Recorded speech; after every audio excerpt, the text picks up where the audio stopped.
All right, the fret wire came, so we're gonna put the frets in here soon. But first, we need to make a truss rod cover. So this is like one of actually the prettiest pieces. Is like right where it was book matched. So I'm gonna go ahead and try to thin this down and make one out of that.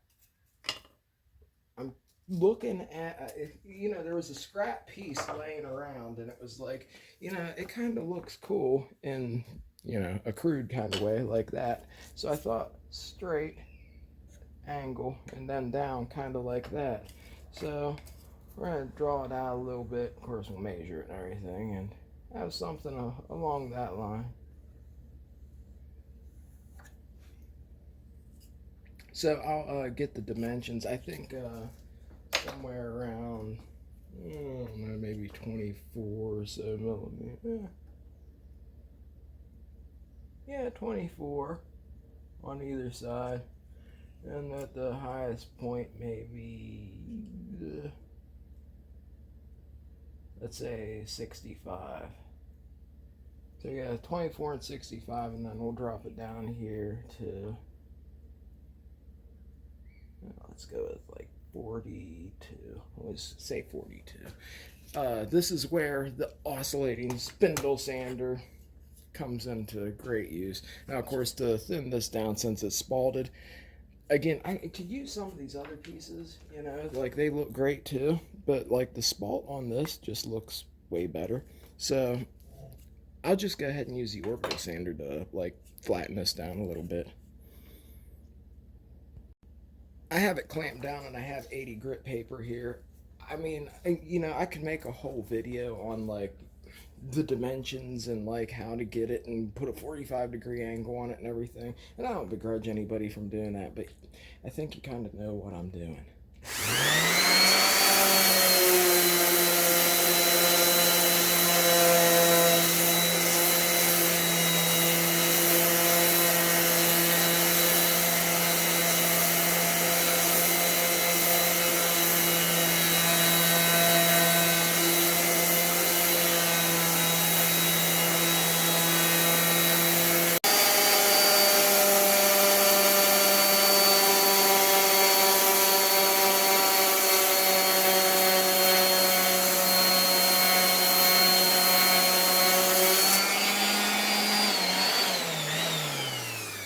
See, normally I'd say like, well, it's just a piece that's book matched, what the hell, but it looks so good. I'll clean this edge up and then measure it out and use the front or the back. Not sure yet. Well, we'll look at it there in a sec.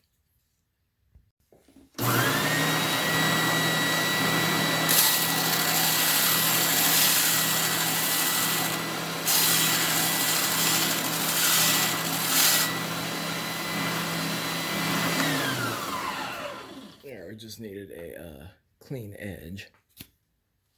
Somebody asked if I make 7-string guitars. Yes, I can make 7-string guitars, 8-string guitars, whatever. It's the same concept. Sometimes the pickups and stuff are just a little more. Joe's guitar is getting ready to be built here soon. I think I like that side better. But some of that's going to be cut off. Maybe. Yeah, we'll go with that one.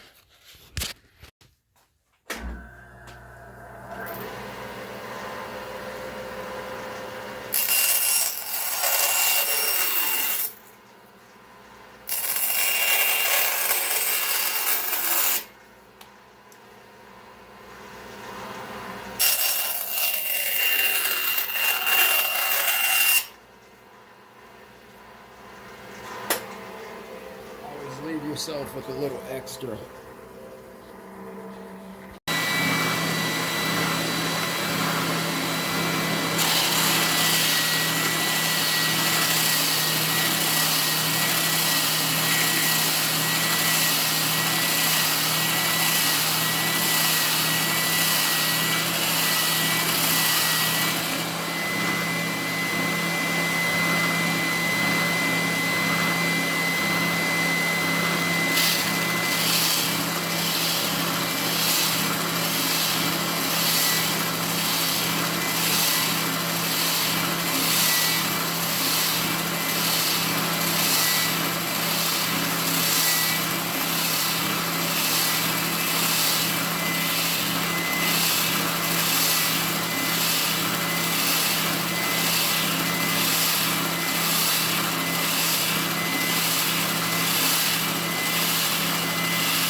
Okay, there's a rough out of it. I'm going to add some curve to it.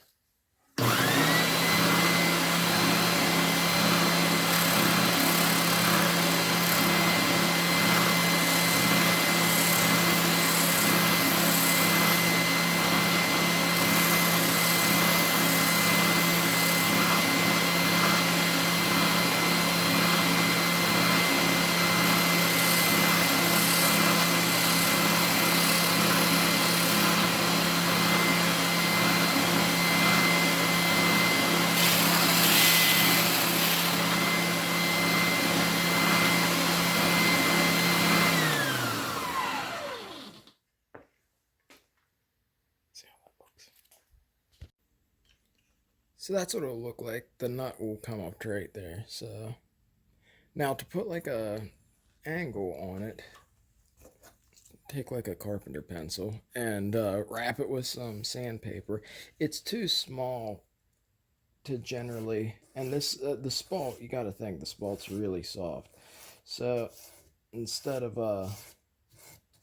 using a 45-degree angle router bit, just do it by hand. It's not that hard. It'll take a little bit of time, but it's worth it. It'll look cool.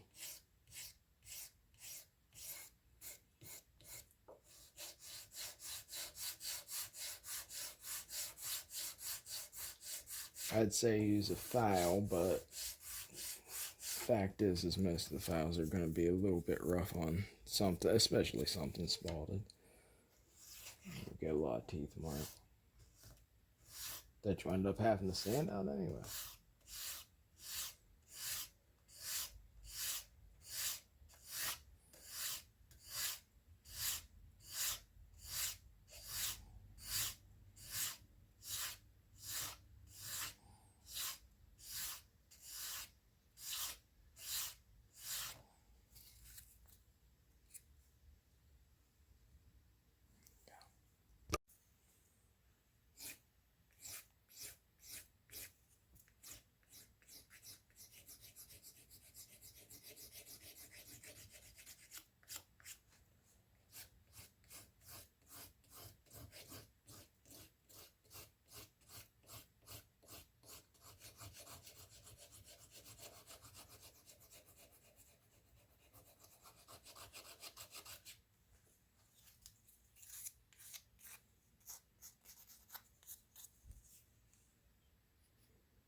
Almost done there.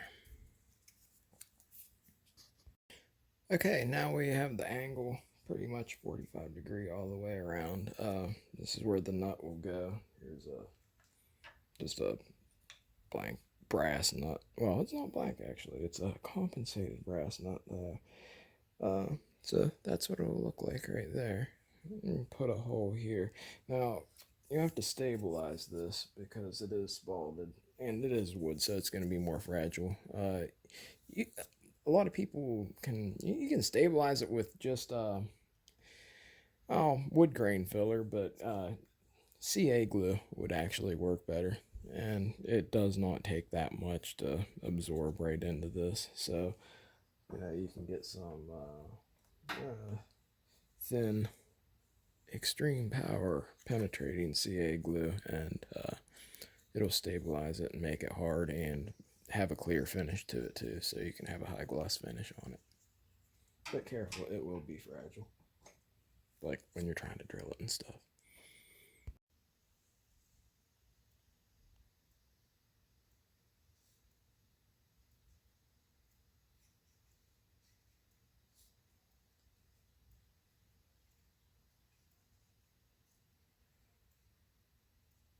Don't want to glue it to the paper, but it will suck it right up.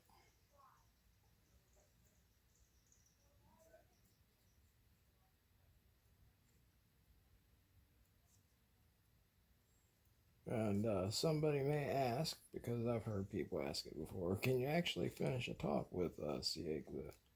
Yes, you can. Can you get a really high gloss finish to it? Semi. But yeah, you could get like a pretty nice sheen to it there. I'll sand it and buff it, and of course this will get a clear coat.